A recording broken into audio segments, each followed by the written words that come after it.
Sócrates é uma das figuras mais célebres e conhecidas da nossa história. Foi um dos mais notáveis pensadores já existentes, e seu legado filosófico permanece sendo amplamente pesquisado, estudado e debatido em todo o mundo.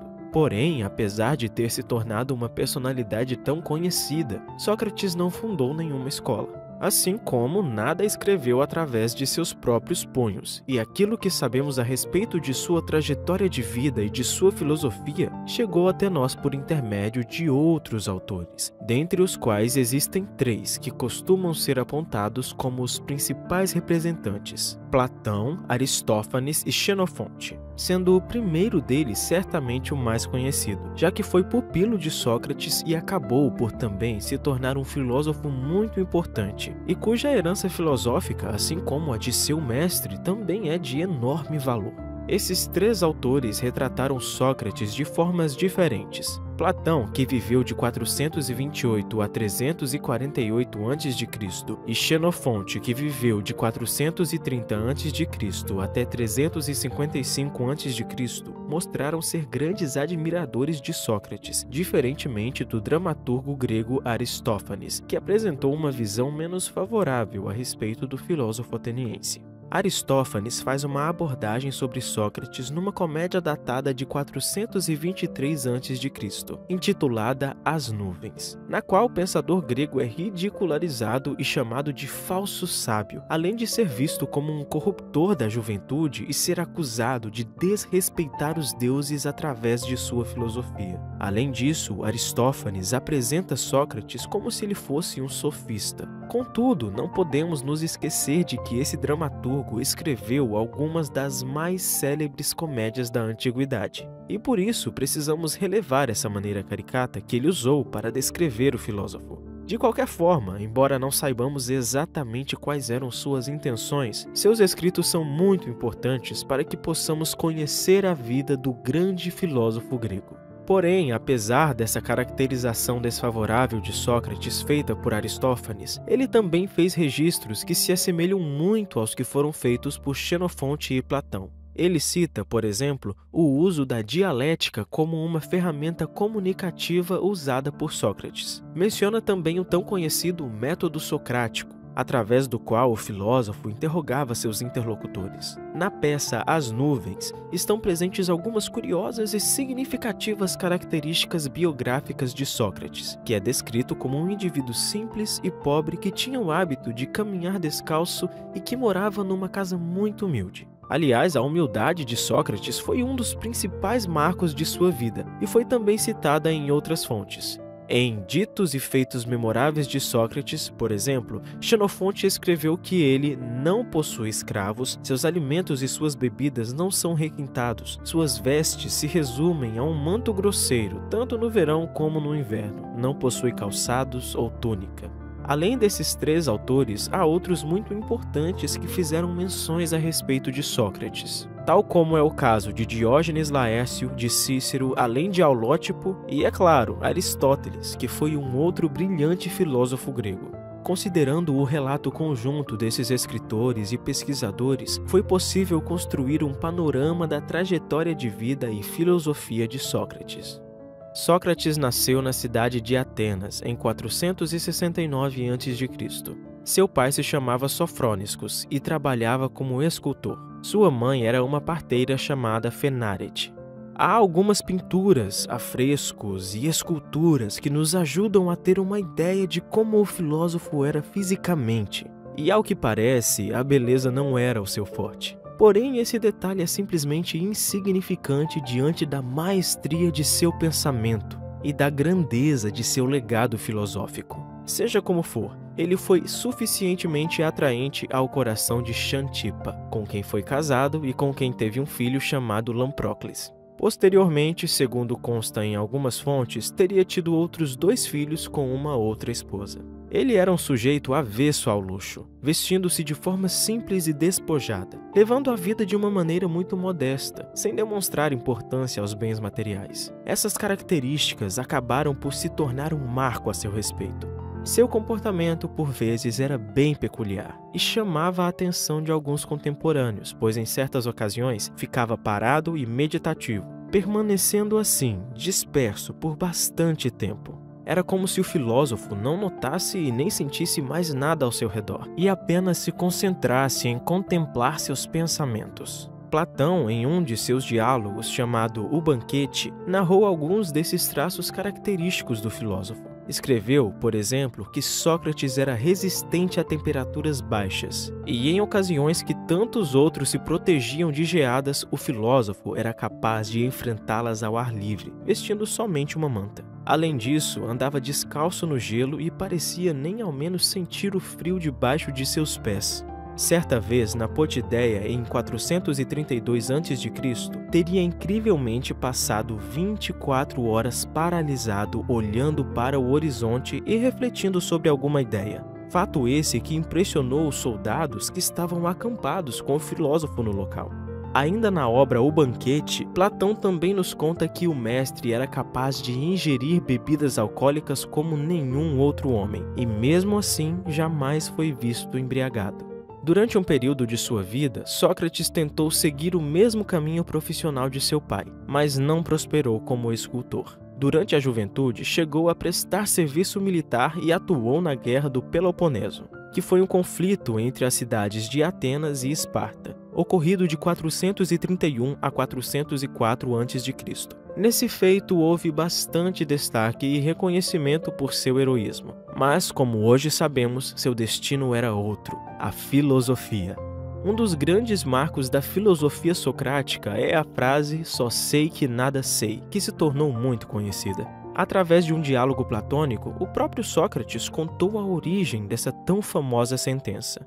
De acordo com ele, em certa ocasião, Querofonte, um amigo de infância, foi ao respeitado Oráculo de Delfos, um local considerado sagrado para os gregos, no qual as pessoas consultavam seus destinos com as pitonisas, as profetisas que entravam num estado alterado de consciência e, por intermédio do deus Apolo, ao qual o ambiente era dedicado, forneciam respostas para as pessoas que as procuravam. Nessa ida de Querofonte ao local, ele perguntou se haveria no mundo um homem mais sábio do que Sócrates. A resposta foi negativa. Sócrates era o mais sábio de todos. Quando Querofonte contou ao amigo sobre esse acontecido, o filósofo ficou muito intrigado, pois estava plenamente consciente de que nada sabia. Conforme cita Platão, ele questionava-se: que quererá dizer o Deus? E que sentido oculto pôs na resposta? Eu cá não tenho consciência de ser nem muito sábio, nem pouco. Que quererá ele então significar declarando-me o mais sábio? Curioso e empenhado em desvendar as palavras do oráculo, decidiu procurar um conhecido seu que era político e considerava ser uma pessoa muito sábia. Mas, depois de dialogar com o sujeito, o filósofo de Atenas percebeu que, na verdade, o político não era tão sábio quanto pensava ser, pois não era capaz de reconhecer os limites de sua própria ignorância. E dessa forma, Sócrates concluiu: mais sábio do que esse homem eu sou. É bem provável que nenhum de nós saiba nada de bom, mas ele supõe saber alguma coisa e não sabe, enquanto eu, se não sei, tampouco suponho saber. Posteriormente, Sócrates consultou também outros políticos, além de conversar com poetas e artesãos que eram considerados sábios. Contudo, o contato com essas pessoas o levou à mesma conclusão que tivera com o primeiro homem com quem dialogou, a de que eles nada sabiam, embora pensassem saber algo.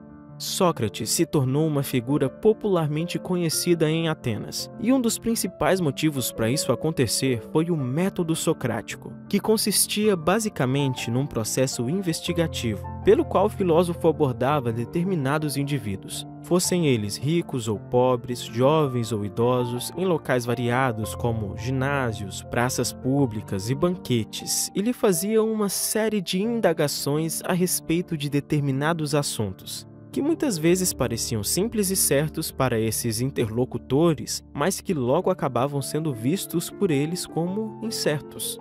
Conforme as pessoas abordadas forneciam as suas respostas a respeito de alguma questão feita, Sócrates aos poucos as desconstruía através de novos questionamentos e mostrava a presença de equívocos e inconsistências nas respostas fornecidas. Assim, muitas vezes os interlocutores percebiam que não conheciam aquilo que inicialmente julgavam conhecer, Ainda que surgissem tantas perguntas e se carecesse de resposta, através dessa autorreflexão, as pessoas passavam a se conhecer melhor e ter uma nova perspectiva sobre o assunto em torno do qual elas e Sócrates dialogavam.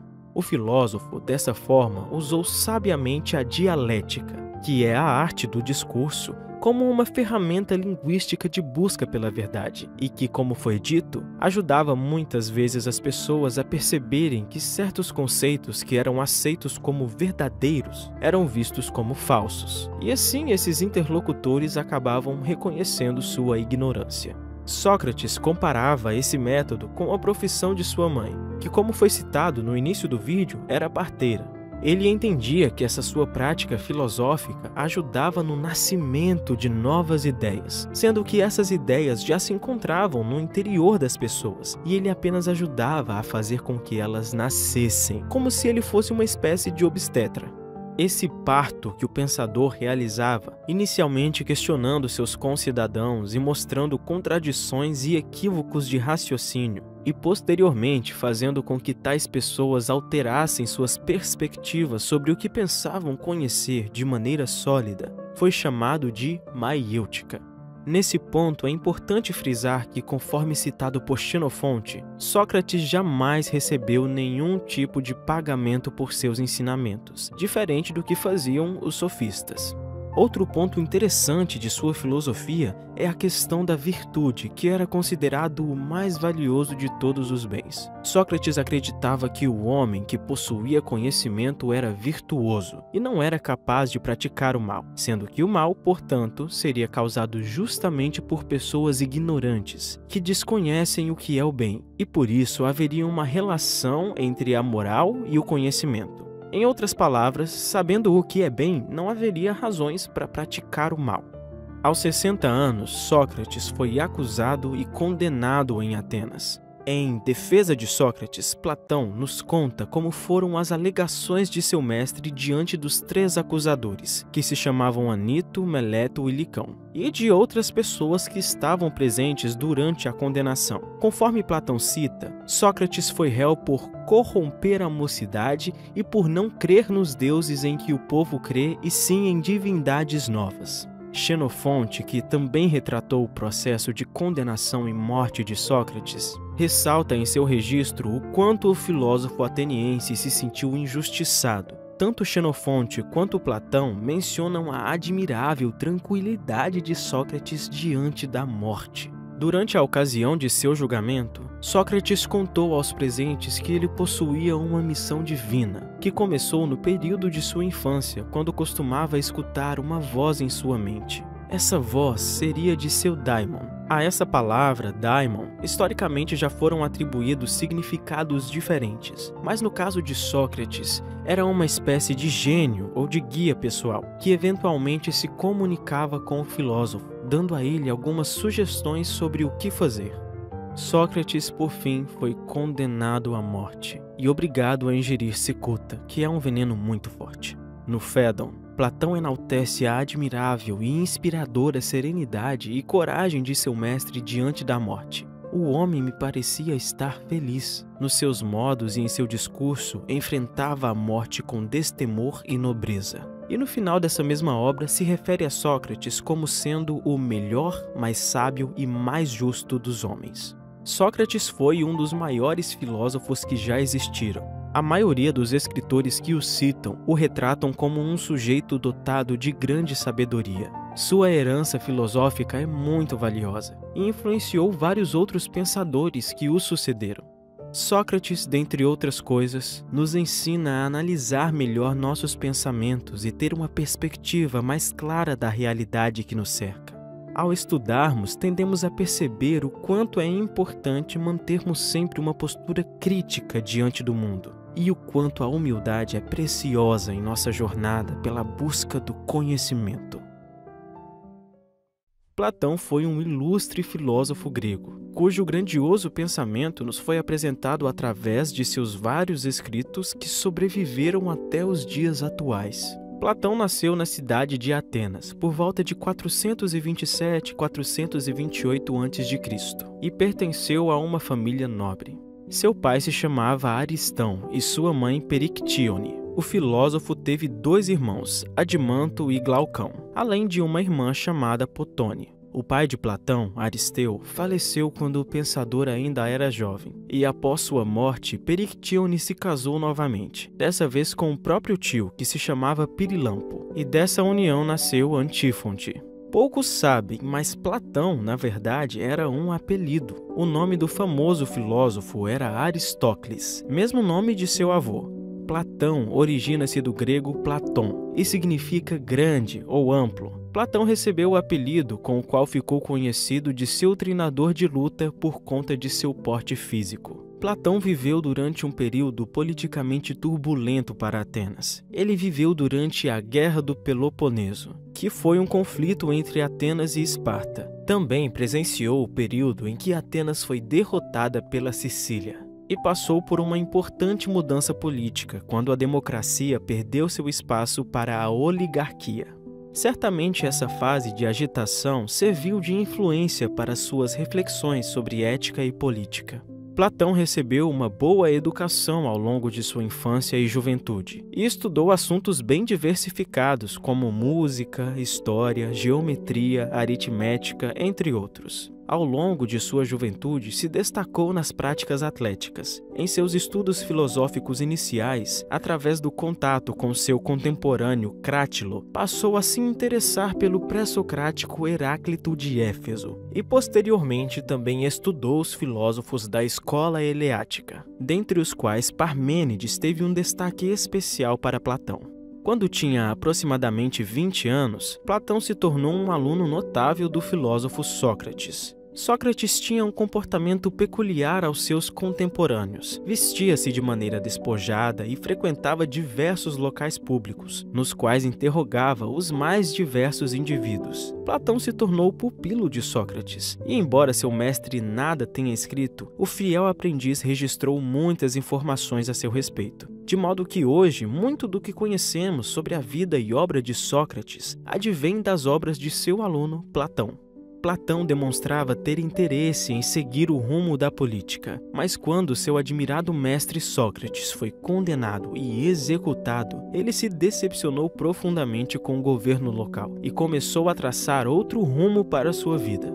Após a morte de Sócrates, Platão saiu de sua cidade natal e se dirigiu para Mégara, uma cidade localizada a oeste de Atenas. Posteriormente, em 388 a.C., quando tinha cerca de 40 anos, passou um período na Itália, onde buscou contato com os pitagóricos, que eram os seguidores da filosofia fundada pelo pré-socrático Pitágoras de Samos. Por volta do mesmo período também teria ido para Cirene, que corresponde à atual Líbia, e para o Egito, sendo que esse país foi particularmente importante, uma vez que lá Platão teria travado contato e adquirido conhecimento com magos e profetas locais. Porém, os registros são incertos sobre a visita do filósofo a esses 2 lugares.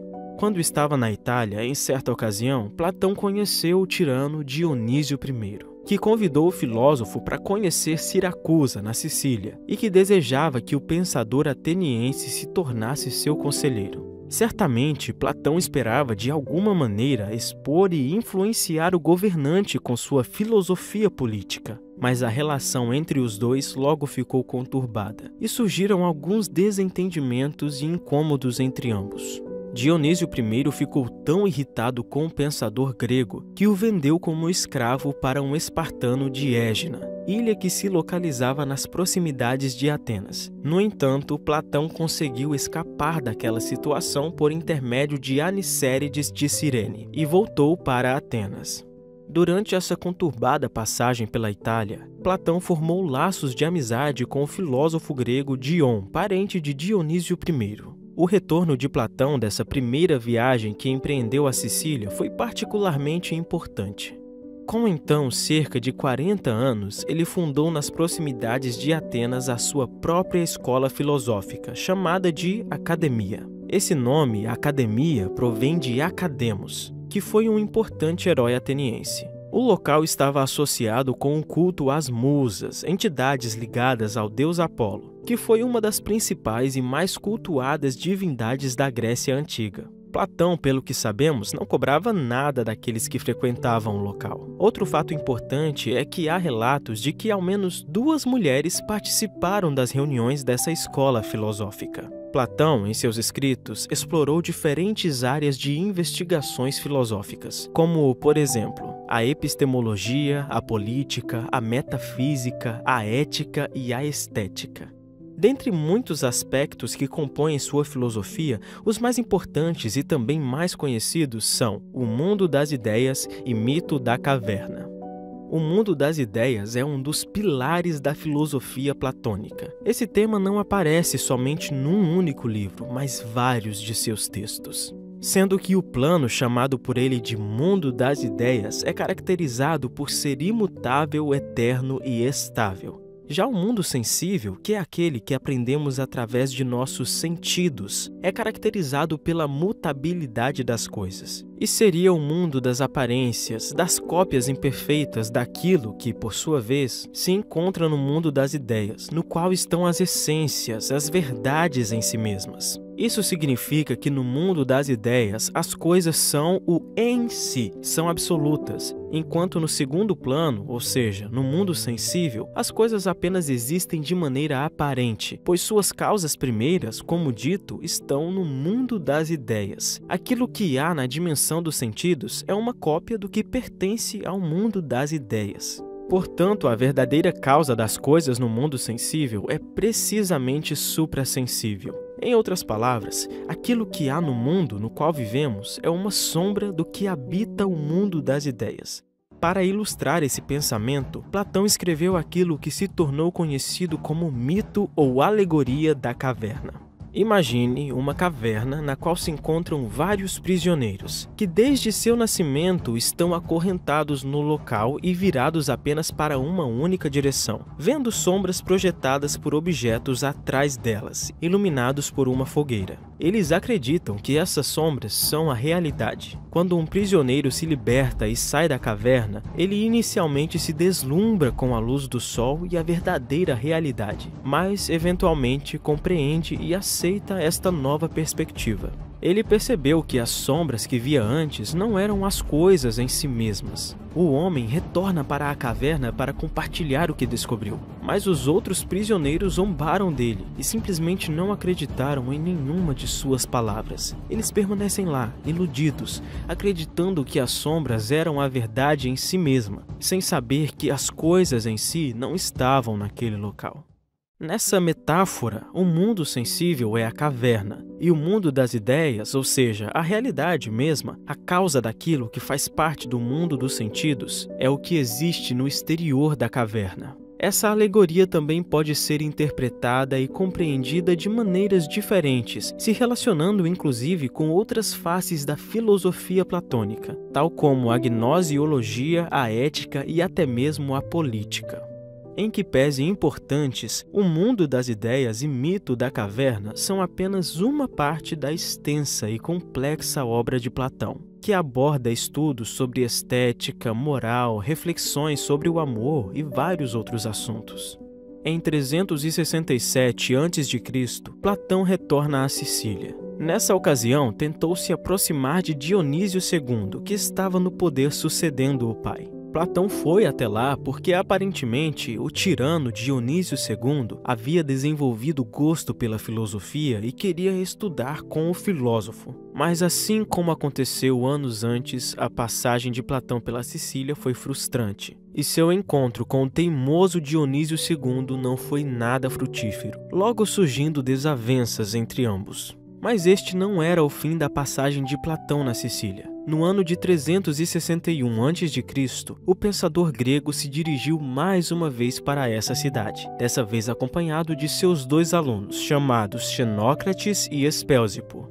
Porém, novamente surgiram desavenças, e dessa vez o filósofo quase perdeu a vida ao tentar uma aproximação com o autoritário Dionísio II, cujo comportamento bárbaro permanecia do mesmo jeito de antes. Nessa época, seu amigo Dion acabou tomando o poder, mas foi assassinado em 353 a.C. Em 360 a.C., Platão voltou para a cidade de Atenas e lá permaneceu em atividade até o momento de sua morte. Platão faleceu em aproximadamente 347 anos antes de Cristo, com cerca de 80 anos e aparentemente foi enterrado no terreno ou nas proximidades de sua escola filosófica.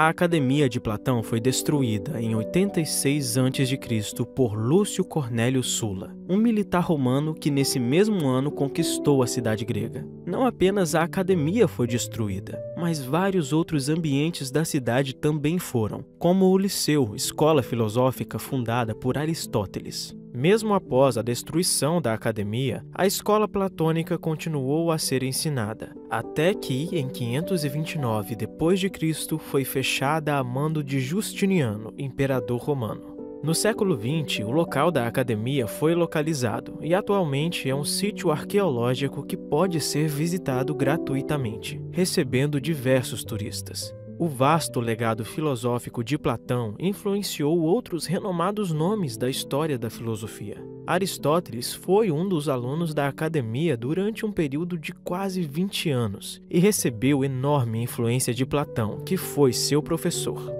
Em 250 d.C., o grego Plotino inaugurou a chamada Escola Neoplatônica, dentro da qual passou a estudar e reinterpretar a filosofia de Platão, que assim foi retomada.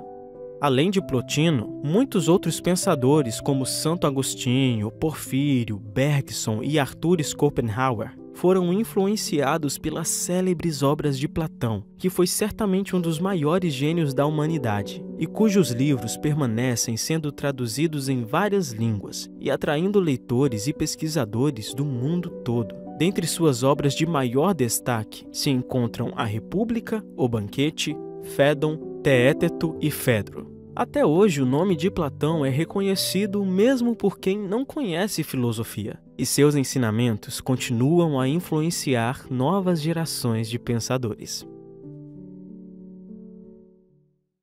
Aristóteles é um dos grandes nomes da história da filosofia. Ao lado de Sócrates e Platão, se imortalizou como uma das figuras mais ilustres e importantes que já existiram. Seu pensamento atravessou os tempos, chegando até nossos dias e mostrando todo o seu brilhantismo. Suas obras permanecem sendo frequentemente estudadas, debatidas e influentes. Aristóteles, assim como seus antecessores Sócrates e Platão, foi um dos principais pensadores da história da filosofia. Porém, diferente dos dois, não era ateniense. Ele nasceu em aproximadamente 384 antes da Era Comum, na Estagira, localizada na Trácia e que atualmente é uma cidade localizada na região de Calcídia. Seu pai se chamava Nicômaco e era um médico talentoso e conhecido que trabalhava para a família real da Macedônia.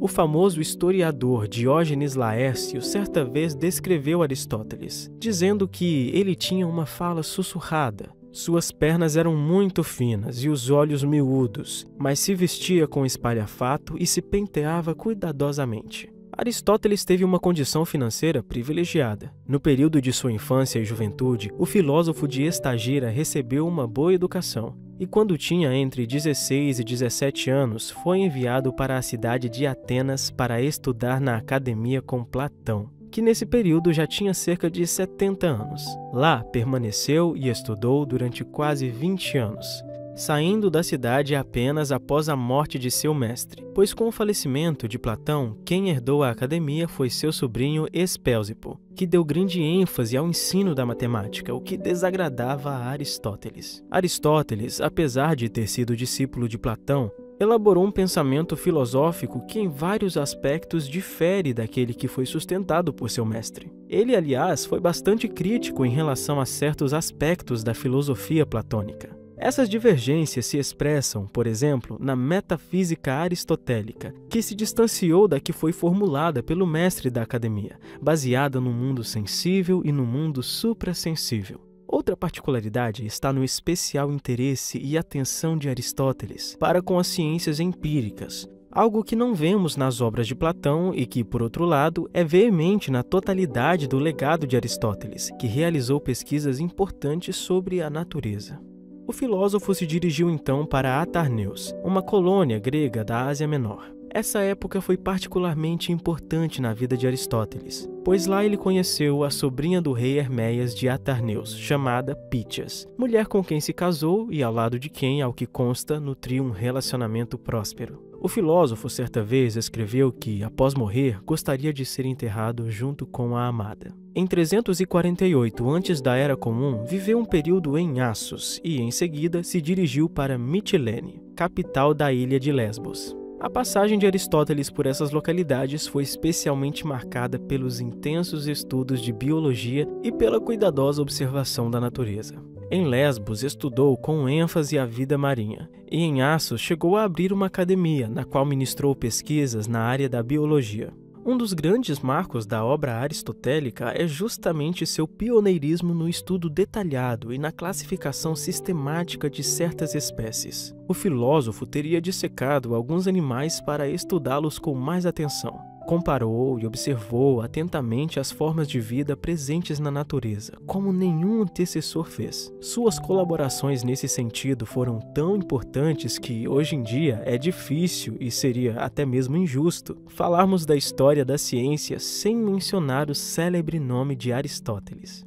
Em 343 antes da Era Comum, Aristóteles foi chamado para atuar na corte do rei Filipe II da Macedônia, e lá ocupou o cargo de tutor do jovem Alexandre, de 13 anos, filho do rei, e que um dia se tornaria conhecido como Alexandre o Grande, uma das mais célebres figuras da nossa história. Plutarco nos conta que, ao menos durante um determinado período, o jovem Alexandre se afeiçoou ao filósofo tutor e teve muito respeito por ele, vendo-o como se fosse um verdadeiro pai. Aristóteles ensinou os diversos assuntos para o jovem herdeiro do trono macedônio, e as instruções do filósofo certamente foram muito importantes na trajetória de vida de Alexandre. O filósofo permaneceu nesse cargo durante um período de 3 anos e posteriormente voltou para sua cidade natal, Estagira, onde viveu de 340 até 335 antes da Era Comum, depois se mudando para Atenas, onde vive até 323 antes da Era Comum. Em 335, Aristóteles fundou nos arredores de Atenas sua própria escola filosófica, que foi chamada de Liceu. Nome este que tem sua origem na palavra Liqueios, pois a escola estava localizada numa área dedicada a Apolo, Liqueios ou Lício. Aristóteles teve muitos alunos e com eles discutia sobre diferentes áreas do conhecimento. Algumas notáveis personalidades estudaram com ele, tal como é o caso dos filósofos Aristóxeno de Tarento, Critolau, Estratão de Lampsaco e muitos outros. O Liceu se tornou conhecido como Escola Peripatética, assim como seus frequentadores passaram a ser chamados de peripatéticos. A palavra peripatético vem do grego e pode ser traduzida como passeio ou então como ambulante. Sua origem está no fato de que as aulas ministradas por Aristóteles aconteciam ao longo de caminhadas pelos jardins, durante as quais ele e seus companheiros faziam suas reflexões e debates filosóficos. Em 323 antes da Era Comum, Alexandre o Grande faleceu. Esse acontecimento despertou nos atenienses uma reação antimacedônica, e assim surgiram as acusações contra Aristóteles, já que havia sido o tutor de Alexandre. O filósofo, então, por questões de segurança, optou por abandonar a cidade e migrou para Calcis, que se situa numa ilha grega chamada Eubéia. O próprio Aristóteles disse que saiu de Atenas para não deixar que errassem 2 vezes contra a filosofia. Se referindo claramente ao desfecho de Sócrates, outro notável filósofo grego, cuja prática filosófica gerou a reprovação de alguns de seus contemporâneos que o acusaram, fazendo com que fosse condenado e morto. A descoberta arqueológica do Liceu é recente, datando de 1996. O local foi acidentalmente encontrado no centro de Atenas, logo atrás do parlamento grego, durante escavações que estavam sendo feitas visando a construção de um museu de arte moderna. A partir de 2009, o Liceu foi aberto para visitação pública. Atualmente, o local abre todos os dias e cobra uma pequena taxa de seus visitantes. Ao estudarmos esse grande filósofo grego, nos deparamos com uma divisão de seus escritos, feita na antiguidade por alguns estudiosos e que considera que Aristóteles produziu textos especialmente para serem lidos pelo público, que seriam os chamados textos esotéricos e também textos técnicos conhecidos como esotéricos, e que foram elaborados pelo filósofo para serem usados no Liceu. Infelizmente, praticamente todos os conteúdos da primeira categoria se perderam ao longo do tempo, embora uma quantidade significativa de suas vastas produções tenha chegado até nós. Durante a Idade Média, houve um retorno dos estudos filosóficos para o aristotelismo, na chamada filosofia islâmica ou filosofia árabe. Um dos principais nomes da filosofia árabe e que também marcou todo o contexto da filosofia medieval foi Averroes, notável filósofo e médico muçulmano. Ele foi um grande estudioso da filosofia de Aristóteles, e seus comentários a respeito das obras do pensador grego ajudaram a despertar o interesse pelo pensamento aristotélico na Idade Média. Podemos citar ainda Al-Ghazali e Avicena, outras duas personalidades marcantes da filosofia árabe, que também se inspiraram nos estudos de Aristóteles.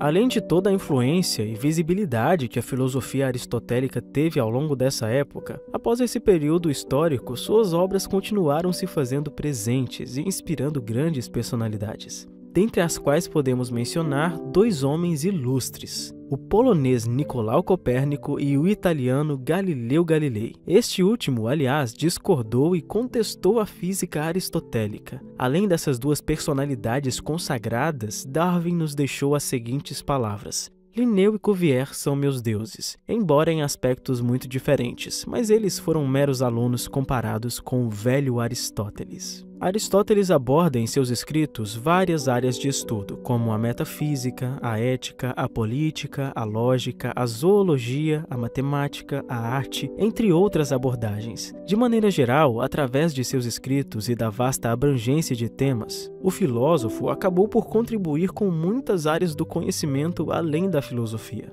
No ano de 2016, durante o Congresso Mundial dos 2.400 anos de Aristóteles, um grupo de arqueólogos gregos disse que acreditava ter encontrado o túmulo de Aristóteles em Estagira, local em que o pensador nasceu. Embora não houvesse nenhuma prova categórica, os indícios eram muito fortes e a equipe demonstrava estar confiante na descoberta. O local em que os arqueólogos disseram ter encontrado o túmulo possui descrições muito semelhantes a informações presentes em alguns documentos oficiais que mencionam o falecimento e o enterro das cinzas de Aristóteles. O conjunto de evidências encontradas nas escavações eram enormes indícios de que realmente era lá que se encontrava o túmulo do pensador. Mas ainda há controvérsia se este seria o local de descanso final do ilustre filósofo. Aristóteles foi um dos pensadores mais célebres do mundo, e sua herança filosófica ainda cativa e desperta a atenção de muitas pessoas. Aristóteles permanece sendo uma personalidade imensamente respeitada, e cuja obra é de grande importância para a história da filosofia. Giordano Bruno é uma das figuras mais brilhantes da humanidade e um dos principais representantes do Renascimento, que foi um período de transformações artísticas, culturais e ideológicas ocorrido na Europa, e no qual outros grandes nomes se destacaram, tais como Maquiavel e Thomas More na filosofia, Leonardo da Vinci na pintura, Dante Alighieri na literatura, entre outros célebres indivíduos geniais. De maneira geral, o conjunto das crenças religiosas e o sistema filosófico de Giordano Bruno foi contrário ao que era aceito na Europa no período em que viveu, e isso lhe rendeu sérios problemas com a Igreja e um final de vida bastante trágico, já que através de sua obra e pensamento, Giordano Bruno rompia com todas as certezas de sua época. Filippo Bruno nasceu no ano de 1548 em Nola, província de Nápoles, na Itália. Seu pai era Giovanni Bruno e sua mãe se chamava Fraulissa Savolina. Quando tinha 15 anos, o jovem Bruno ingressou no convento de São Domingos, que ficava em Nápoles, e foi nessa época que passou a ser chamado de Giordano.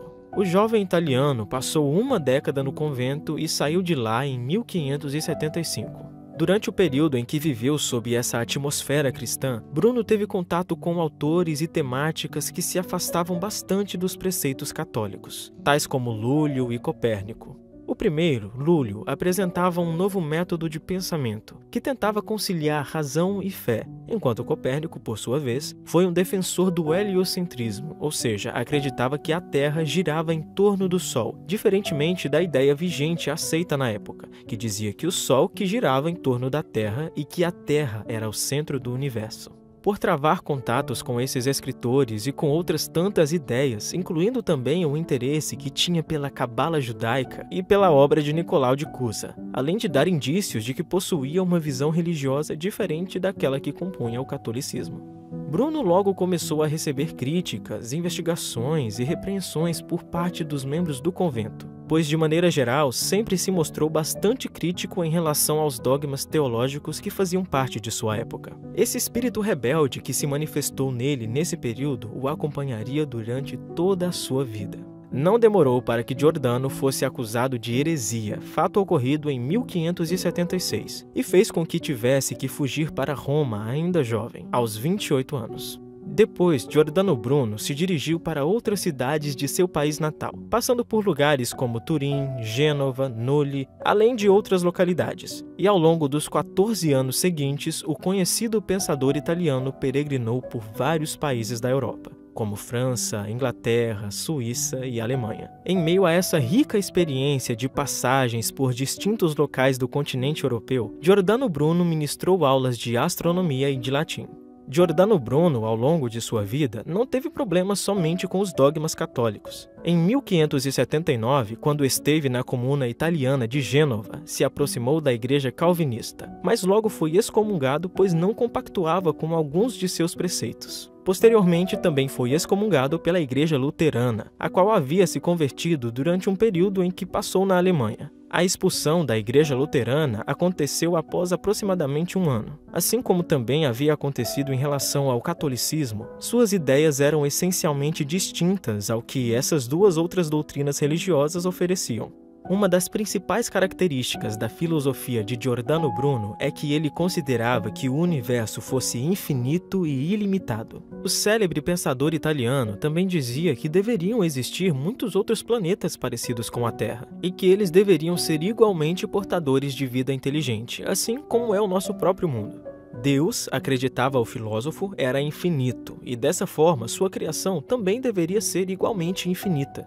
pois o efeito, ou seja, a criação, deveria refletir a causa, isto é, Deus. Para Giordano, Deus se encontrava presente em todas as coisas. Ele acreditava que a matéria era portadora de um princípio divino, ou seja, tudo tinha alma. A natureza seria divina em sua essência e, portanto, Deus estaria presente em tudo. O corpo humano, as plantas, minerais, pedras e animais, todos seriam portadores de uma alma. Bruno também foi um defensor do heliocentrismo e um grande contestador da filosofia aristotélica, refutando as interpretações deste filósofo grego em relação ao cosmos e à natureza. Giordano Bruno não tinha somente uma perspectiva cosmológica diferente daquela que a grande maioria de seus contemporâneos tinha, mas possuía também um notável nível de conhecimento sobre magia e religião, e assuntos correlacionados a estes. E é por tais motivos que algumas vezes ele também costuma ser identificado como um ocultista. O interesse pela magia foi um tema presente em seus escritos. Durante o tempo em que viveu na cidade de Frankfurt, na Alemanha, ele ditou a obra Tratado de Magia a um discípulo. Nesse livro fala sobre temas diversos, como os vários significados da palavra magia e seus respectivos usos ao longo do tempo, além de abordar reflexões sobre assuntos como magos, fé, imaginação, espírito e demônio. É possível perceber que Bruno também possuía conhecimento sobre o hermetismo, uma complexa e profunda sabedoria antiga que até os dias de hoje é um dos mais importantes assuntos no que se diz respeito aos estudos sobre magia. A chamada arte da memória é certamente um dos aspectos mais interessantes da vida do pensador italiano. Pelo que se sabe, uma das razões que fez com que Bruno se tornasse bastante conhecido era sua extraordinária memória. Conta-se que ele conseguia decorar pequenos trechos, páginas ou até mesmo livros inteiros, podendo inclusive citá-los de trás para frente. A arte da memória também é conhecida como mnemotécnica, e esse foi um assunto abordado em algumas das produções literárias de Giordano Bruno, que tinha conhecimento de técnicas precisas para poder decorar tantas coisas.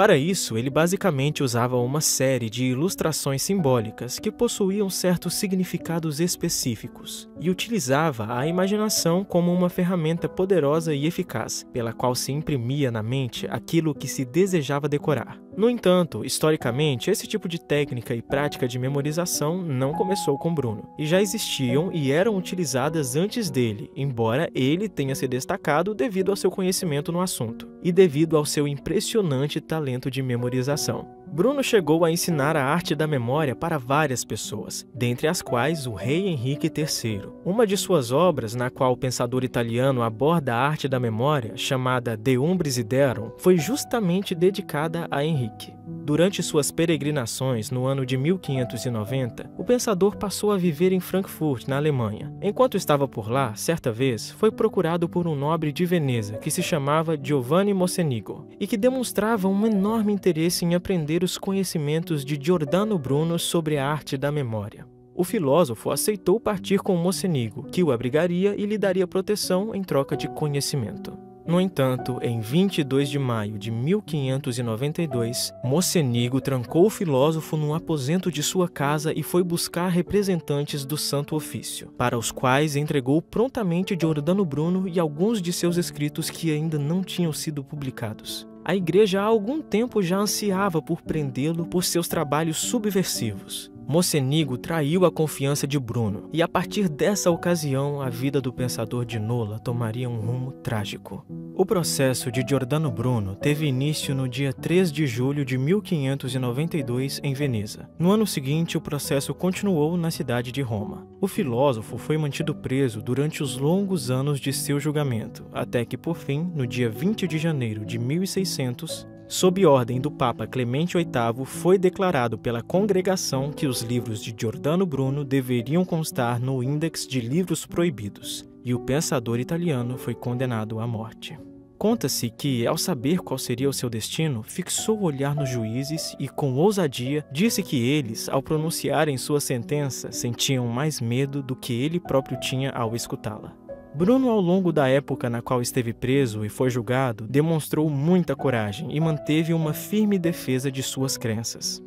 Em 17 de fevereiro de 1600, o filósofo italiano foi conduzido para o Campo das Flores. Ele foi amarrado, nu, numa estaca, com um objeto de madeira posto em sua boca para impedir suas perigosas falas, e foi queimado vivo. Este ato final de crueldade, ao impedir sua fala, fez com que Giordano Bruno se tornasse um símbolo para aqueles que defendem o livre pensamento e a liberdade de expressão. Ele foi uma pessoa influente para grandes personalidades que o sucederam, como o Galileu Galilei e o filósofo Leibniz. Até os dias de hoje, suas obras são constantemente estudadas, lidas e pesquisadas. Em 1973, a vida de Giordano Bruno recebeu uma adaptação cinematográfica. Da extensa obra deixada por Giordano Bruno, destacam-se importantes livros como Da Causa, do Princípio e do Uno, Do Infinito, do Universo e dos Mundos, e Dos Heróicos Furores. Por seus trabalhos, percebemos o quanto suas ideias eram avançadas para a época em que ele viveu. Giordano Bruno foi um dos filósofos mais heterodoxos de toda a história do pensamento ocidental, e certamente um dos mais ousados e corajosos. Galileu Galilei foi uma das personalidades mais incríveis e conhecidas da história. Físico, matemático e astrônomo, seus métodos, descobertas e obras fizeram com que ele se tornasse um dos nomes mais importantes da ciência de todos os tempos. Galileu nasceu no dia 15 de fevereiro de 1564 em Pisa, na Itália, filho do músico Vicente Bonaiotti Galilei com Giulia. O casal teve 7 filhos, mas sobreviveram apenas 4. A família de Galileu Galilei, embora não fosse rica, se esforçou para que o menino desde cedo tivesse uma boa educação. Ele começou a mostrar sinais de genialidade ainda muito jovem, sendo uma criança criativa e com ideias originais. Como seu pai era músico, ele teve a oportunidade de explorar a área artística e a pintura, na qual era notavelmente habilidoso. Entretanto, seu pai Vicente, sabendo dos desafios de uma carreira artística, preferiu incentivar o filho a traçar um outro caminho. Assim, no ano de 1581, Galileu começou a cursar medicina na Universidade de Pisa. Nesses estudos iniciais na universidade, Galileu conheceu as obras de célebres matemáticos, como Arquimedes e Euclides, com os quais logo se familiarizou. Em sua vida universitária, Galileu começou a se mostrar contrário às ideias vigentes. Esse comportamento irritava os professores, o que fez com que um de seus professores escrevesse ao seu pai para alertá-lo da audacidade do aluno. Enquanto cursava medicina, Galileu também teve aulas particulares de matemática com Ostílio Ricci, se aproximando cada vez mais dos números. Como é de se supor, sua trajetória no campo de medicina não durou muito tempo. E após um período de 4 anos, Galileu acabou mudando sua área de estudo e começou a cursar matemática, sob protestos do seu pai, contrário a essa decisão. Para conseguir se sustentar, começou a dar aulas particulares na cidade de Florença. A partir de 1587, quando viajou para a capital italiana, começou a obter conhecimento por seu talento para com os números e por seu vasto conhecimento científico.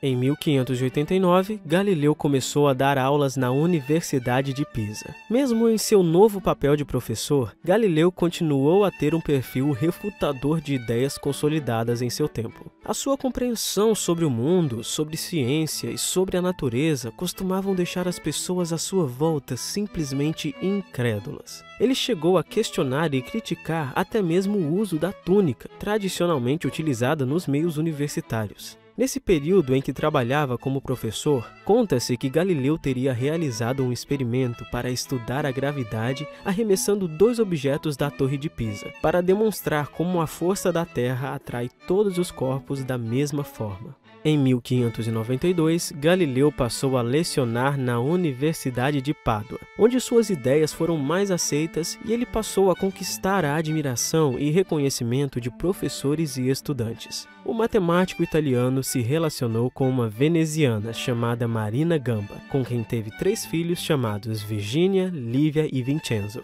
No entanto, não chegaram a se casar. Em 1609, o matemático italiano ficou sabendo da incrível invenção do telescópio ocorrida na Holanda e se entusiasmou com a informação sobre esse aparato, ao perceber o quanto ele seria útil para o progresso da ciência. Embora nunca tivesse visto ou manuseado um exemplar, movido por grande encanto em relação a essa invenção, Galileu foi capaz de construir um aparelho semelhante e com aperfeiçoamentos, com maior alcance que o modelo original. O telescópio aperfeiçoado por Galileu Galilei impressionou seus contemporâneos. Galileu fez uso constante de seu aparelho, que serviu para a realização de importantes observações astronômicas, que o levaram a fazer constatações e descobertas notáveis, que mais tarde foram mencionadas em seu livro O Mensageiro Celeste. A obra foi escrita em latim e vendeu uma quantidade significativa de cópias num curto espaço de tempo. Nesse livro, Galileu escreveu sobre estrelas que nunca haviam sido vistas. Após várias observações, Galileu também descobriu a existência dos satélites do planeta Júpiter. Uma descoberta de Galileu Galilei surpreendente foi a de que a Lua possuía irregularidades em sua formação. Ou seja, a sua superfície não era lisa como se acreditava na época.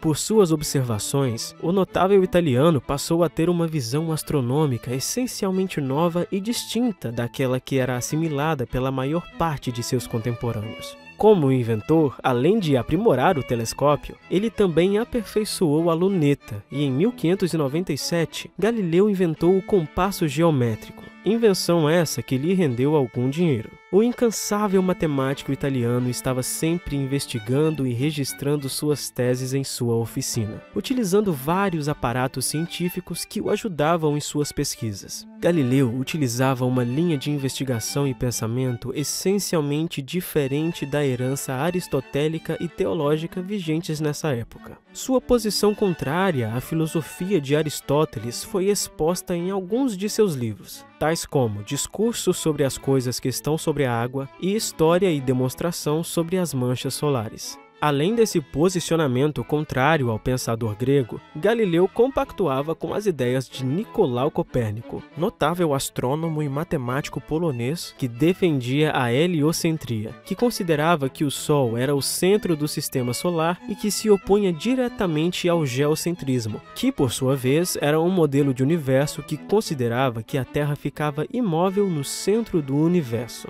Nessa época, a cosmologia heliocêntrica oferecia uma visão contrária à que a Igreja sustentava, e o próprio Nicolau Copérnico havia sido declarado herege. Pelo estudo da teoria heliocêntrica, Galileu desenvolveu sua teoria das marés, em que afirma que as marés eram uma prova do movimento da Terra.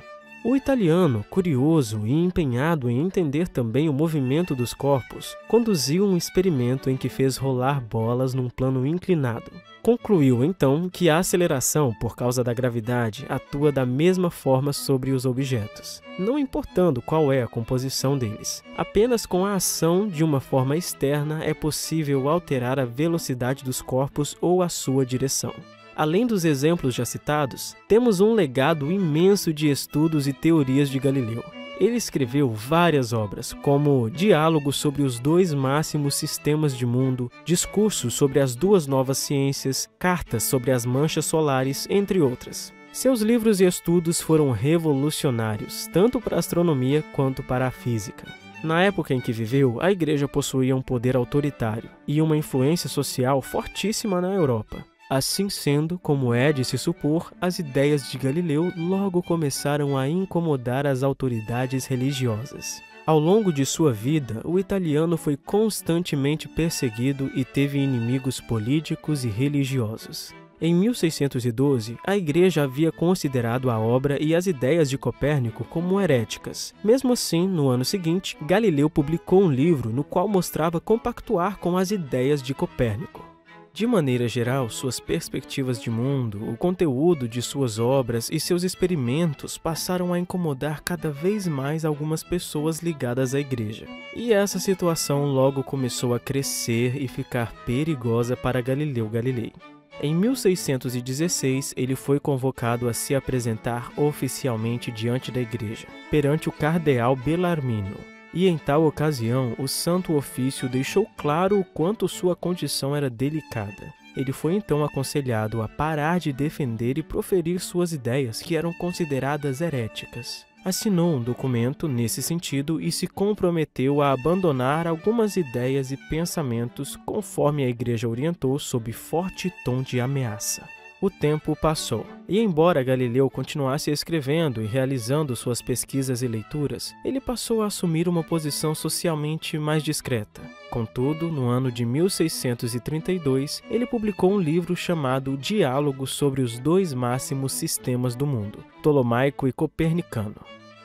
Nessa obra, Galileu discorria novamente a respeito da teoria copernicana, que era essencialmente contrária aos dogmas da Igreja. Em 1633, Galileu foi mais uma vez chamado para se apresentar em Roma. Apesar do estado fragilizado de sua saúde na época, ele foi obrigado a se dirigir para a capital italiana. Lá, ele foi julgado durante um período de 6 meses. Ao longo desse período, houve alguns interrogatórios e tentativas de explicação de sua parte, mas seus argumentos não foram suficientes para que não houvesse punição. Então, no dia 23 de julho, seu livro, Diálogos sobre os dois máximos sistemas do mundo, Ptolomaico e Copernicano, foi proibido de circular e considerado blasfêmia. Além disso, Galileu seria encarcerado e precisaria repetir 7 salmos semanais ao longo de 3 anos. Como resultado da sentença, ele passou a cumprir prisão domiciliar. Um dos motivos que contribuíram para que a Igreja se voltasse contra Galileu foi o fato de que, em parte de seus escritos, ele fez algumas interpretações críticas e observações a respeito da Bíblia, que eram amplamente diferentes daqueles em que a Igreja defendia junto aos seus fiéis. O final da vida próspera de Galileu Galilei foi bem difícil e marcado por bastante sofrimento. Em 1634, Galileu foi abalado com a morte de sua filha Virgínia, que faleceu aos 34 anos. Mesmo após essa perda, ele continuou seus trabalhos e concluiu o livro Discursos e Demonstrações Matemáticas acerca de duas novas ciências, considerado uma de suas mais importantes obras. Para tanto, contou com a ajuda de seus discípulos, Vincenzo Viviani e Evangelista Torricelli, que o acompanharam na velhice e o ajudaram no fim de sua vida. Devido ao uso frequente de seu telescópio para observações astronômicas, inclusive de manchas solares, Galileu perdeu sua visão, o que lhe causou grande sofrimento. Galileu faleceu em 8 de janeiro de 1642, na cidade de Florença. O corpo do célebre italiano se encontra até hoje na igreja de Santa Cruz, localizada na mesma cidade italiana. Depois que Galileu morreu, algumas pessoas próximas a ele manifestaram o desejo de construir um monumento em sua homenagem. No entanto, a igreja, através do Papa Urbano VIII, logo se mostrou contrária a essa ideia, impedindo sua concretização ao alegar que Galileu era uma péssima e nociva influência social. Apenas em 1992, a igreja, por meio do Papa João Paulo II, reconheceu o erro em condenar Galileu, pedindo desculpas pelos erros, ataques e atos violentos que foram cometidos contra ele pela Igreja Católica ao longo do tempo.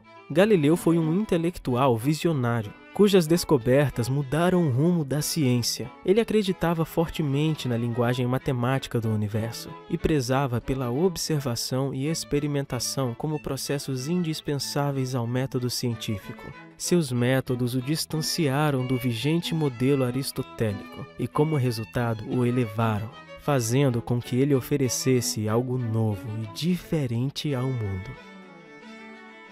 Leonardo da Vinci foi um dos maiores gênios da humanidade. Homem de incomparável inteligência, se tornou mundialmente conhecido pelas suas famosas pinturas, como Mona Lisa e A Última Ceia. Porém, ele também se destacou em outras áreas do conhecimento, como engenharia, botânica, anatomia, matemática, literatura, geologia, entre outras. Considerado hoje como um homem muito além de seu tempo, Leonardo da Vinci deixou projetos impressionantes de máquinas voadoras, sistemas de esgoto, tanques de guerra, paraquedas, escafandros e muitos outros. A provável data de seu nascimento é 15 de abril de 1452 na Itália, numa localidade perto de Florença, chamada Villa di Vinci, que originou seu sobrenome. Filho de Piero da Vinci e de uma jovem camponesa, Caterina Lippi, de certa forma teve sorte por seus pais não serem casados, pois se fossem, provavelmente ele acabaria seguindo os passos do pai, por tradição, e exerceria a mesma função dele, de tabelião. Pouco se conhece a respeito de sua infância. Ele não recebeu instrução formal, apenas frequentou uma escola de ábaco, que era uma escola onde se aprendia conhecimentos matemáticos que seriam úteis para o comércio. Seu pai logo percebeu o talento de Leonardo e o enviou como aprendiz ao famoso pintor Andrea del Verrocchio, que vivia em Florença. No ateliê de seu mestre, o jovem Leonardo ia se aperfeiçoando cada vez mais em suas técnicas e estudos. Nessa época contava cerca de 14 anos de idade e era considerado um rapaz muito bonito. Dizem que ele serviu de modelo para Verrocchio esculpir uma impressionante estátua de bronze de Davi. Em 1472, Leonardo tomou parte, como mestre, da Corporação de Pintores de Florença. Mesmo assim, continuou no ateliê de Verrocchio, muito provavelmente atuando como seu assistente. Como discípulo, Leonardo colaborou com o mestre na pintura da obra O Batismo de Cristo. Sua habilidade era tão incrível que contam que Verrocchio, ao se ver ultrapassado em talento pelo aprendiz, decidiu parar de pintar. No fim da década de 1470, Leonardo iniciou a pintura A Adoração dos Magos, que tinha sido encomendada pelos monges da igreja de São Donato di Spoleto, localizado em Florença, mas não terminou a obra. Isso ocorria com frequência, pois a mente inquieta de Leonardo estava sempre em busca de uma nova técnica ou nova descoberta. E assim que atingia seu objetivo ou satisfazia sua curiosidade, não se interessava mais pelo trabalho. Por essa razão, as pessoas em Florença ficavam hesitantes quanto a encomendar uma obra do artista, pois sempre existia o risco de ela não ser finalizada. Em 1482, Leonardo da Vinci foi para Milão, centro cultural da época. Ele foi enviado para lá por Lourenço o Magnífico, da família dos Médici, que ocupava o cargo de governador de Florença. Leonardo era acompanhado por Andrea Szalay, jovem que se tornou seu aprendiz e de quem ao longo da vida fez inúmeros desenhos. Em Milão, trabalhou para Ludovico Sforza, duque da cidade, para quem, primeiramente, exerceu a função de produtor de espetáculos. Foi nessa cidade que ele pintou A Última Ceia, uma de suas obras mais conhecidas e admiradas. Com o tempo, Leonardo se tornou um artista respeitado, apesar de sua fama de atrasar a finalização de suas produções, ou até mesmo de não as finalizar. Foi em Milão, mais uma vez, que isso aconteceu, embora nesse caso a obra tenha ficado inacabada por culpa do destino, e não de Leonardo. Ludovico Sforza encomendou ao artista um gigantesco monumento de um cavalo, que teria cerca de 8 metros de altura e que seria feito de bronze. Leonardo, que apreciava muito o estudo de anatomia, após esse pedido de Ludovico, passou a pesquisar com afinco a anatomia dos cavalos, chegando até a fazer dissecações desses animais. Todo o resultado de suas investigações sobre o assunto ele registrava em seu caderno de anotações. Porém, como já havia acontecido outras vezes, acabou tendo, por certo tempo, sua atenção voltada para outros projetos. Até que, em 1493, expôs uma versão de argila do grande monumento equestre, o que lhe rendeu elogios. Enquanto Leonardo planejava uma forma eficiente de fundir o bronze a partir do molde, algo aconteceu. Milão foi tomada pelos franceses e todo o bronze que havia sido guardado para a escultura do cavalo acabou sendo usada para a construção de canhões. Infelizmente, não foi possível deter as tropas francesas, que acabaram conquistando Milão no ano de 1499. Leonardo, então, ainda acompanhado de Szalay, foi para Veneza e em seguida retornou a Florença em 1500. Ali, em 1503, produziu Mona Lisa, sua obra mais popular, também chamada de La Gioconda. No ano de 1506, retornou para Milão, junto de Szalay e com o jovem Francesco Melzi, que ainda um menino foi acolhido por Leonardo como pupilo devido à grande amizade que tinha pelo pai do garoto. Leonardo permaneceu em Milão até 1513 e em seguida foi para Roma. Como já havia se tornado muito conhecido, sua fama chegou até Francisco I, soberano da França, que o convidou para viver nesse país.